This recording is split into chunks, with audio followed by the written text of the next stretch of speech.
Selamat datang kembali di Syatahat TV Channel.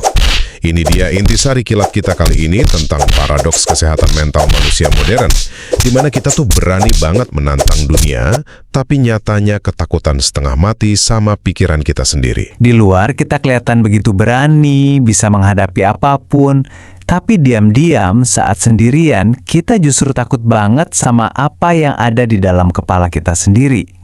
Nah, paradoks inilah yang akan kita bedah bareng-bareng. Coba deh jujur sama diri sendiri. Pernah nggak ngalamin ini? Di luar Anda bisa jadi sosok yang tangguh, yang diandalkan, tapi di dalam pas lagi sepi, pikiran Anda malah jadi musuh paling menakutkan. Kalau jawaban Anda iya, tenang, Anda nggak sendirian kok. Coba kita lihat perbandingan ini. Di dunia luar, Anda mungkin dikenal sebagai orang yang berani, tegas, bahkan mungkin seorang pemimpin. Tapi di dunia dalam Anda, yang dirasain justru cemas, ragu-ragu, dan gelisah terus-terusan. Yang menarik, ini bukan cuma perasaan Anda doang loh.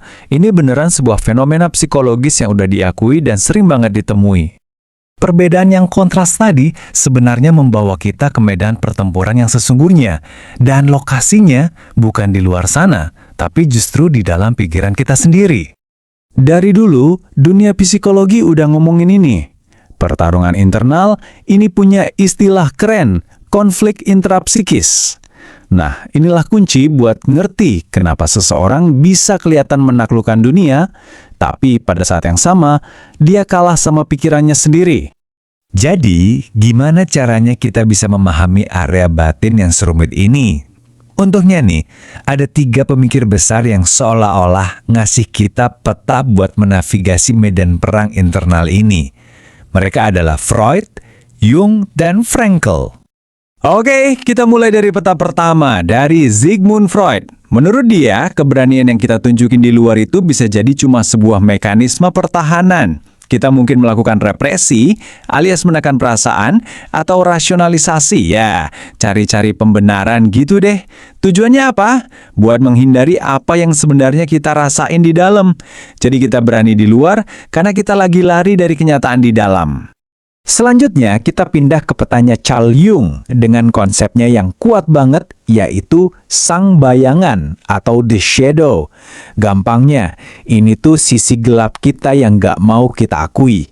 Isinya bisa ketakutan kita, luka masa lalu, atau hasrat-hasrat yang kita anggap terlarang. Kata Jung, seringkali jauh lebih gampang buat kita ngelawan musuh di luar daripada berhadapan langsung dengan bagian tersembunyi dari diri kita ini. Dan kutipan ini tuh kena banget, ya kan?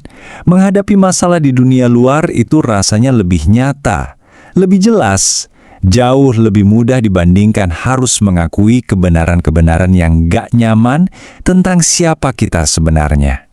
Peta ketiga datang dari Viktor Frankl. Dia nggak ngomongin masa lalu, tapi ngasih kita pertanyaan yang menusuk ke masa depan. Untuk apa semua ini? Menurut Frankl, ketakutan batin kita seringkali akarnya dari kekosongan makna. Makanya kita terus-terusan nyibukin diri, sok berani di luar, biar kita nggak perlu berhadapan sama pertanyaan paling dalam dan paling menakutkan tentang tujuan hidup kita. Oke, dari teori psikologi klasik, sekarang kita coba lompat ke ilmu saraf modern. Kira-kira perang batin yang kita omongin dari tadi itu, wujudnya kayak apa sih di dalam aktivitas otak kita? Istilah modern untuk pertempuran internal ini adalah ruminasi. Pernah dengar? Ini kondisi saat pikiran kita kejebak dalam putaran negatif yang itu-itu aja. Mengkritik diri sendiri, ragu, nyesal, terus berulang kayak kaset rusak. Nah, inilah suara dari musuh yang ada di dalam kepala kita. Jadi, gimana siklus ini bisa terjadi? Biasanya semua berawal pas kita lagi diam. Gak ada kerjaan, gak ada distraksi. Saat itulah pikiran kita mulai berputar liar. Dialog internal yang biasanya negatif dan keras mulai mengambil alih.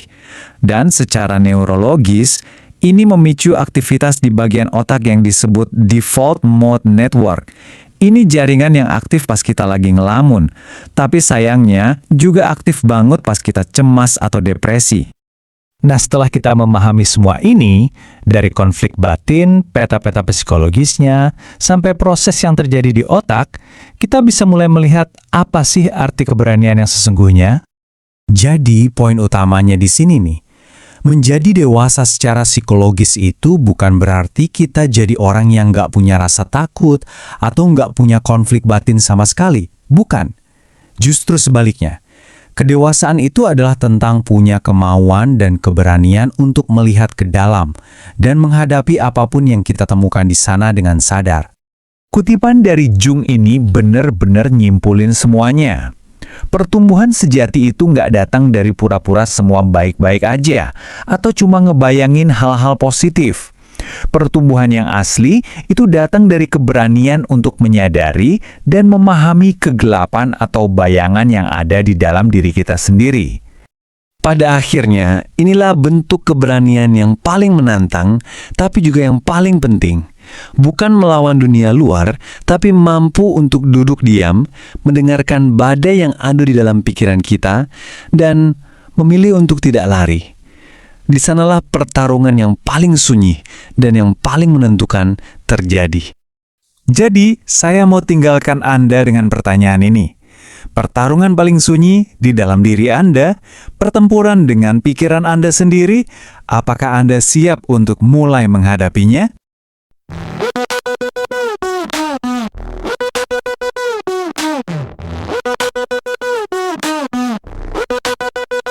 Jika di dalam kepalamu tak mampu berkuasa, bagaimana bisa nanti memimpin seluruh manusia? Bijak itu dari hati, bukan dari kata. Motivasi omong saja, tapi tak beri apa-apa. Bangkitlah, tegakkan dirimu, jadilah pemimpin sejati dunia. Mengerti silaku dengan hati, pasti bisa.